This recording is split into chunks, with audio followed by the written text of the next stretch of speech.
कंडियारों में पीपी शहीद भुट्टो पारां कयल खिलाफ़ क़ौमी इशारा ते एहतजाज कयो वियो। एहतजाज में जूनियर ज़ुल्फ़िकार भुट्टो पिणु शिरकत कई। उन मौक़े ते जूनियर ज़ुल्फ़िकार भुट्टो जो रफ़ीक कोसो, डॉक्टर इमदाद कोसो, रहीम बख़्श कोसो, ज़फ़र कोसो, मदराज क़ाइम खानी, कामरेड फरहान कोसो ॿियनि पारां शानदार इस्तक़बाल कयो वियो। उन मौक़े ते जूनियर ज़ुल्फ़िकार भुट्टो जो चवणो त हिन वक़्तु सिंध खे तबाह करण जूं साज़िशूं कयूं पियूं वञनि।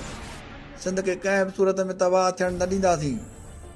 जूनियर ज़ुल्फ़िकार भुट्टो जो चवणु हो त सिंधु ते केनाल अॾण वारो मनसूबो सिंध दुश्मन मनसूबो आहे जेको सिंध लाइ ख़तरनाक साबित थींदो। असां केनाल रद्द करण ताईं ख़ामोश न वेहंदासीं। हिन जो चवणो त पाणी जियापो आहे। सिंधु ते केनाल अॾे सिंध जी लखें एकड़ ज़मीन खे बंजर बणाइण जूं कोशिशूं कयूं पियूं वञनि। समूरी सिंध सरापा एहतजाज आहे। बबलो में वकीलनि पारां अॼु 9 ॾींहं बि एहतजाज जारी आहे, जंहिं ते वकील जसल हणनि ऐं वकील सिंधु जो केस भरपूर नमूने विड़ी रहिया आहिनि। जूनियर ज़ुल्फ़िकार भुट्टो जो चवणो त असां बि दरिया ख़ातिर रोडनि ते आया आहियूं।